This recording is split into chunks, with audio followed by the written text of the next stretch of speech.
नमस्कार, आप देख रहे हैं पंकज न्यूज और मैं हूं आपके साथ छवि।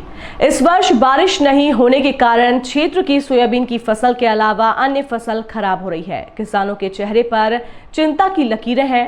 खरीफ का मौसम बारिश पर निर्भर करता है, लेकिन पिछले 2 महीनों में 3 बार मानसून में हो रहे बदलाव से किसान परेशान हैं। किसानों के संकट की इस घड़ी में कांग्रेस के वरिष्ठ नेता और पूर्व विधायक शैलेंद्र पटेल के नेतृत्व में मंगलवार को कलेक्ट्रेट पहुंचकर फसलों के लिए फसल बीमा और मुआवजे की मांग की। कलेक्ट्रेट पहुंचकर अपर कलेक्टर को ज्ञापन सौंपा। इस संबंध में जानकारी देते हुए पूर्व विधायक शैलेंद्र पटेल ने बताया कि इस वर्ष बारिश नहीं होने से उमस और गर्मी के साथ किसानों की फसल चौपट हो रही है। इसको लेकर मंगलवार को इछावर क्षेत्र कलेक्ट्रेट पहुंचकर जिन किसानों की फसल खराब हो गई है, जो किसान बारिश नहीं होने के कारण खेती नहीं कर सके हैं और बकाया बीमा राशि सहित अन्य मांगों को लेकर जिला प्रशासन को ज्ञापन सौंपा गया।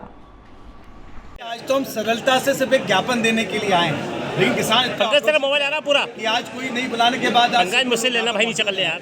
अगर जैसा कि हमारे मुख्यमंत्री जी ने कहा था जब वो विपक्ष के नेता हुआ करते थे कि फसलें खराब है, 40,000 रुपये हेक्टेयर का मुआवजा देना चाहिए, हम उनसे मांग करने आए हैं, उनको ज्ञापन दिया है कि आप अपनी कथनी और करनी को एक कीजिए। और जिस तरीके से आपने कहा था कि 40,000 रुपये हेक्टेयर का मुआवजा दें, आप कृपया करके दें। जो खेत खाली रह गए हैं फसल के बाद उनका बीमा दें, बीमे मुआवजे को किसानों को राहत दें, और जो बिजली की अघोषित कटौती से आमजन हकलान है, इससे हमें कम से कम राहत दें। और जो ब्याज के ऊपर 40% टैक्स लगा दिया है, उसको तत्काल रूप से उसको कम करें ताकि किसानों को उसका लाभ मिले। पार्टी कमलनाथ जी मुख्यमंत्री हुआ करते थे, जब बड़े जोर जोर से मुख्यमंत्री कहा करते थे कि आइए खेत पे उतरिए, अब उन पे भी लागू होता है।